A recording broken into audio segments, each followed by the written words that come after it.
सुंदरपुर गांव में शाम ढलते ही चहल पहल बढ़ जाती थी। इसी चौक के एक कोने में चंदू अपना मोमोज का ठेला लगाता था, जिसके ठेले पर मोमोज के बड़े बड़े बर्तनों से भाप तो निकलती थी, लेकिन चंदू के चेहरे पर सिर्फ मायूसी होती थी। वजह साफ थी, चौक पर 3 और नए मोमोज के ठेले खुल गए थे, जो कम दाम में ज्यादा मोमोज और चटनी दे रहे थे। चंदू का मोमोज का धंधा बिल्कुल मंदा पड़ चुका था। हे भगवान, आज फिर आधा सामान बच गया। अगर ऐसा ही रहा तो इस महीने की राशन की उधारी कैसे चुकाऊंगा? गांव वाले अब मेरे सादे मोमोज देखना भी नहीं चाहते। तभी गांव के रमेश काका वहां से गुजर रहे थे। चंदू ने उन्हें आवाज दी। राम राम रमेश काका, आज मोमोज नहीं खाओगे? एकदम ताजे और गर्मा गर्म बनाए थे। अरे चंदू बेटा, सच बताऊं तो अब वही रोज रोज वाले उबले हुए मोमोज खाकर मन भर गया है। वो सामने देखो, मोंटू के ठेले पर वो लोग कुछ नया मसाला डालकर दे रहे हैं। पूरी भीड़ वहीं जुटी है। काका, स्वाद तो मेरी चटनी में भी है, एक बार खाकर तो देखिए। गुस्सा मत करना चंदू, पर जमाने के साथ बदलना पड़ता है। तुम कुछ नया नहीं लाओगे तो लोग वहीं जाएंगे जहाँ कुछ अलग मिलेगा। रमेश काका सामने वाले ठेले की तरफ बढ़ गए। चंदू भारी मन से अपने मोमोज ढकने लगा था। तभी चौक पर एक बस आकर रुकी। बस से एक नौजवान उतरा, जिसके हाथ में एक बड़ा सूटकेस था। वो कोई और नहीं, चंदू का छोटा भाई सूरज था। भैया, ओ भैया। अरे सूरज, तू अचानक शहर से गांव कैसे आ गया? और ये सूटकेस? तूने तो कहा था कि तेरी दिवाली पर छुट्टी होगी। भैया मैं आ गया, जरा सामान उठाने में मदद करो, पैर दुख रहे हैं। सब ठीक तो है ना सूरज? तेरी तबीयत तो ठीक है? शहर के उस बड़े रेस्टोरेंट में सब सही चल रहा था ना? भैया ठेला बंद करो, घर चलो, वहीं बैठकर आराम से बात करते हैं। यहाँ चौक पर सब देख रहे हैं। दोनों भाई रात के सन्नाटे में अपने छोटे से पक्के घर पहुंच गए। सूरज चुपचाप खाट पर बैठ गया। उसकी आंखों में एक अजीब सी खामोशी थी। चंदू से अब और रहा नहीं गया और वो सूरज के पास बैठ गया। अब बताएगा सूरज, तू इस तरह बिना बताए क्यों आया? क्या रेस्टोरेंट के मालिक से कोई अनबन हो गई थी? भैया, मेरी नौकरी चली गई। उस बड़े रेस्टोरेंट का एक नया मैनेजर आया था। उसने अपने जान पहचान के लोगों को काम पर रख लिया और हम जैसे पुराने शेफ को बिना नोटिस दिए निकाल दिया। क्या? ये तो सरासर नाइंसाफी है। तू तो वहां का सबसे अच्छा कुक था। अब तू क्या करेगा? मुझे कुछ समझ नहीं आ रहा था भैया। शहर में अब रहना और कमरे का किराया देना मुमकिन नहीं था। मुझे लगा कि गांव आकर आपके साथ कुछ करूंगा, लेकिन आते ही चौक पर देखा कि आपका खुद का ठेला भी खाली पड़ा था। गांव में भी इतने सारे मोमोज वाले खुल गए। तू हिम्मत मत हार छोटे, नौकरी गई तो क्या हुआ? तेरा भाई अभी जिंदा है। हम दोनों मिलकर 2 वक्त की रोटी का इंतजाम कर ही लेंगे। रही बात मेरे ठेले की, तो हाँ, ग्राहक टूट चुके हैं। लोग कुछ नया मांगते हैं जो मेरे पास नहीं है। भैया, आप अभी भी वही पुराने उबले हुए स्टीम मोमोज बेच रहे थे। आज के समय में लोग सिर्फ उबला हुआ खाना पसंद नहीं करते, उन्हें कुछ क्रिस्पी, कुछ धमाकेदार चाहिए।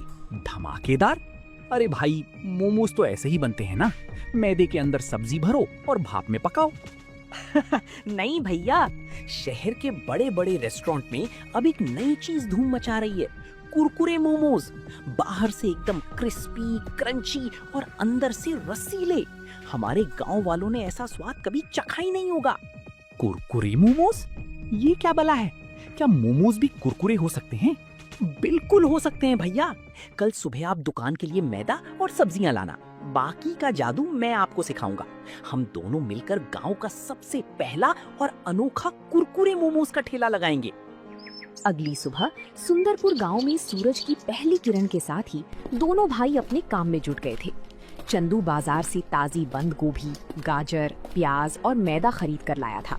घर के बरामदे में दोनों ने मिलकर सब्जियां काटी और मैदे की छोटी छोटी लोइयां बनाकर मोमोज तैयार किए। जब मोमोज भाप में पककर तैयार हो गई, तब चंदू उन्हें हमेशा की तरह थाली में सजाने लगा, लेकिन सूरज ने उसे रोक दिया और मुस्कुराते हुए अपनी सीक्रेट रेसिपी निकालने लगा। सूरज, मोमोज तो उबल कर तैयार हो गए हैं। अब इसमें ऐसा क्या अलग करेगा तू जिससे ये कुरकुरे हो जाएंगे? मुझे तो कुछ समझ नहीं आ रहा। भैया, यही तो असली जादू है। ये देखो, ये कॉर्नफ्लोर का घोल है और इस दूसरी थाली में जो आप देख रहे हो, ये कुचले हुए कॉर्नफ्लेक्स हैं।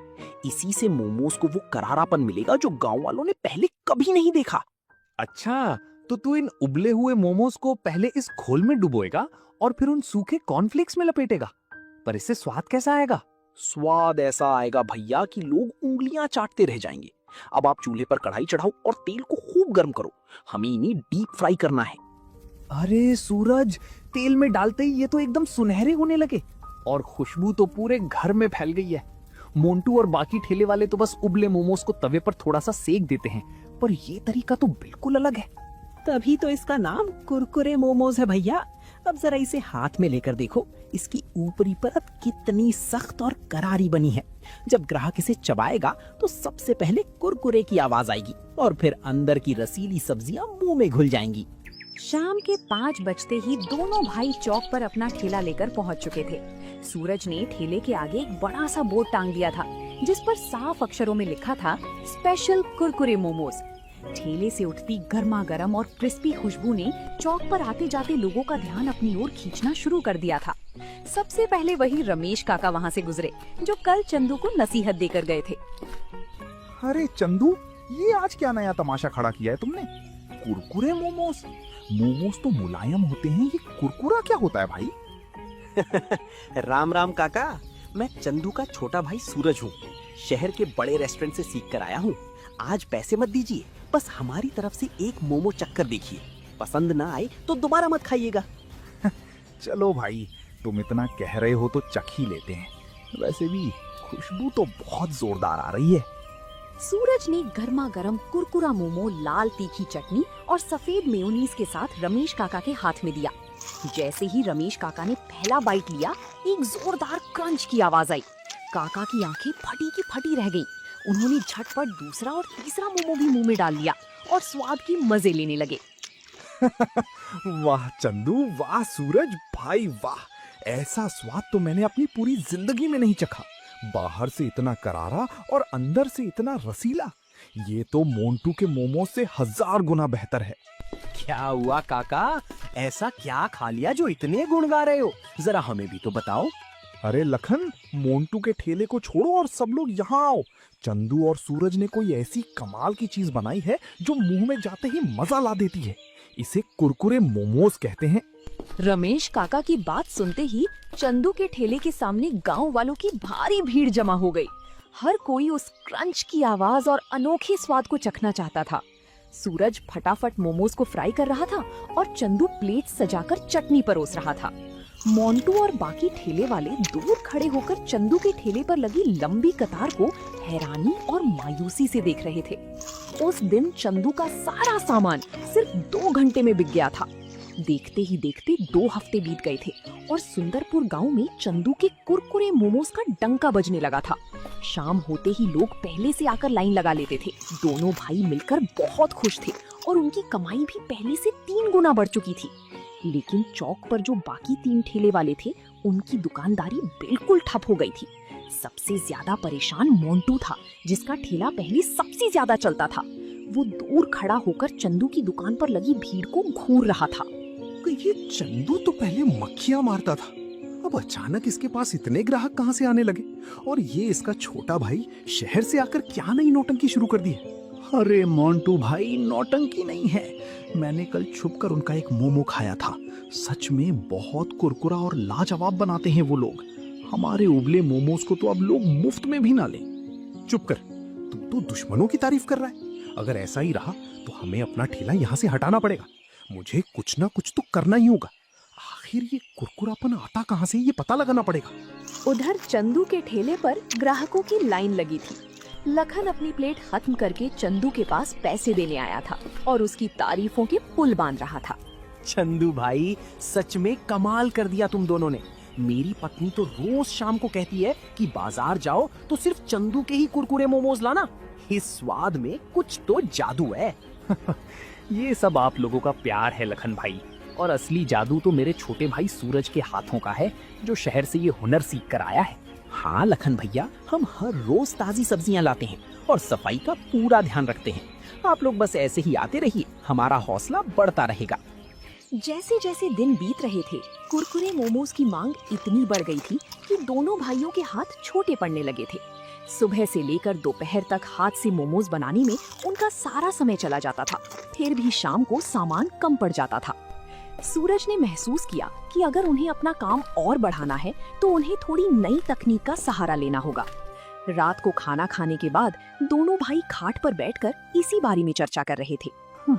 सूरज, आज तो पैर जवाब दे गए। ग्राहक इतने ज्यादा थे कि हम सबको मोमोज दे भी नहीं पाए। हाथ से कितनी लोइयां बेलेंगे हम, सुबह से शाम तक बस यही करते रहते हैं। भैया मैं भी यही सोच रहा था। शहर में मैंने देखा था कि बड़े रेस्टोरेंट में हाथ से बेलने की बजाय डो शीटर और मोमोज शेपिंग मशीन का इस्तेमाल होता है, जिससे मिनटों में कई मोमोज तैयार हो जाते हैं और सब्जियां काटने के लिए एक बढ़िया सा चॉपर आता है। अरे बाप रे, मशीन? सूरज, वो तो बहुत महंगी आती होगी ना? हमारे पास इतने पैसे कहाँ हैं? भैया पिछले 2 हफ्तों में हमारी जो अच्छी कमाई हुई है उसे मैंने संभाल कर रखा है, और हमें बहुत बड़ी मशीन नहीं, बस एक छोटी सी हाथ से चलने वाली मिक्सर चॉपर और एक सांचा लेना है। इससे हमारा समय आधा बचेगा और हम ज्यादा मोमोज बना पाएंगे। तू सही कह रहा है छोटे। जब से तू आया है मेरा तो भाग्य ही बदल गया है।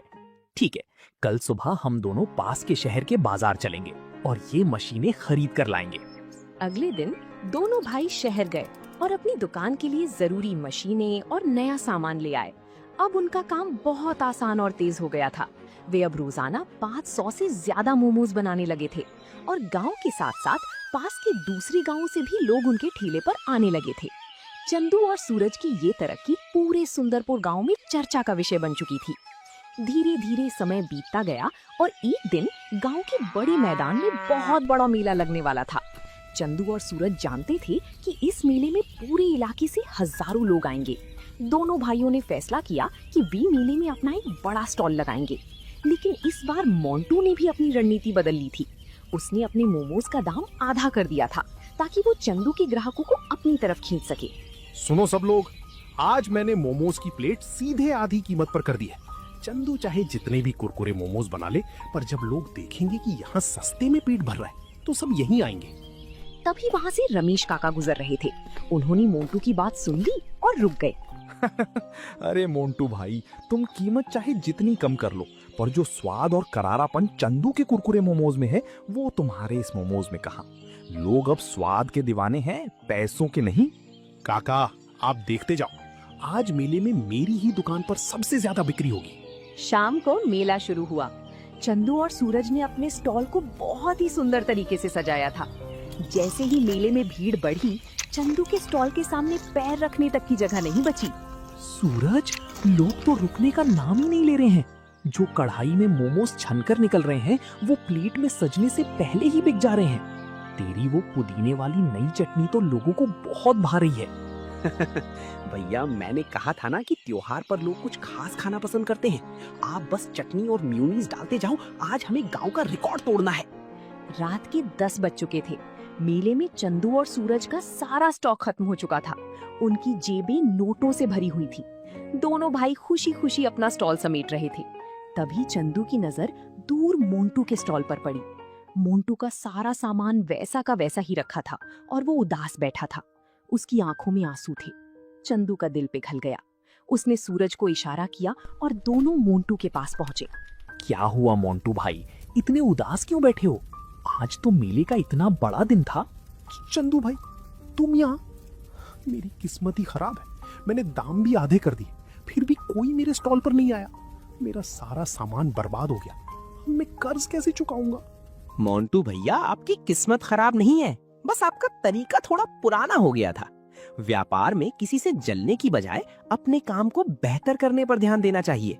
ग्राहकों को कम दाम नहीं, अच्छा स्वाद और नयापन चाहिए होता है। मुझे माफ कर दो चंदू भाई, माफ कर दो सूरज।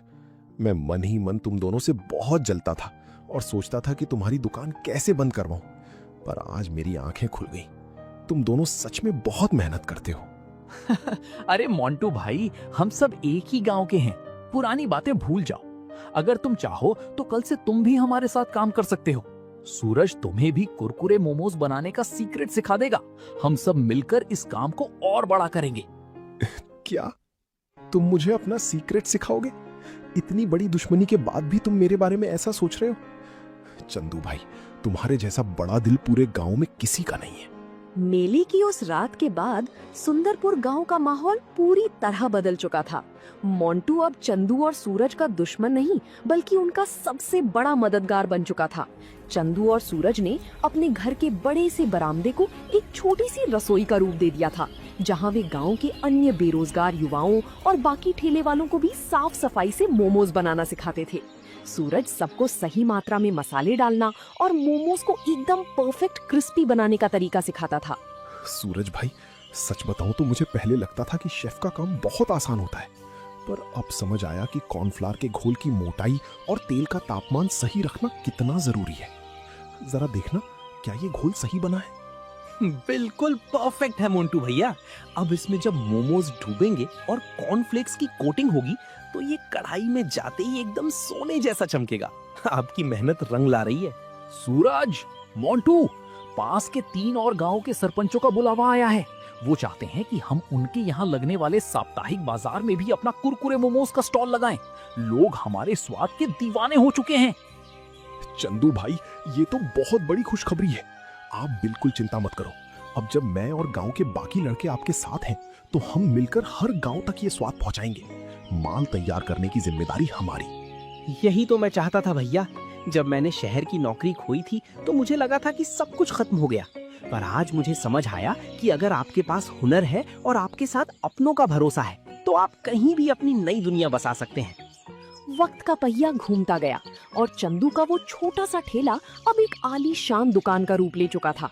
गांव के उस चौक पर जहां कभी चंदू मायूस होकर बैठता था, आज वहां एक सुंदर सी दुकान सज चुकी थी जिसका नाम था भैया जी कुरकुरे मोमोज। दुकान के उद्घाटन के दिन पूरे गांव को न्योता दिया गया था। चंदू और सूरज, तुम दोनों भाइयों ने आज सुंदरपुर गांव का नाम पूरे इलाके में रोशन कर दिया है। शहर के लोग जो स्वाद ढूंढते थे, वो आज तुमने हमारे छोटे से गांव में लाकर खड़ा कर दिया। ये सब आप सब बुजुर्गों के आशीर्वाद और मेरे छोटे भाई की समझदारी का नतीजा है। अगर सूरज शहर से वो हुनर ना लाता और हिम्मत ना दिखाता तो आज भी मैं उसी पुराने ठेले पर आंसू बहा रहा होता। और भैया, अगर आपका सहारा और आपका बड़ा दिल ना होता तो शहर की नौकरी छूटने के बाद मैं टूट चुका होता। ये दुकान सिर्फ मोमोज की नहीं है, ये हम दोनों भाइयों के प्यार और मेहनत की निशानी है। तो दोस्तों, आप लोगों को ये कहानी कैसी लगी कमेंट करके जरूर बताएं और ऐसी कहानियों को देखने के लिए वीडियो को लाइक करें और चैनल को सब्सक्राइब करें।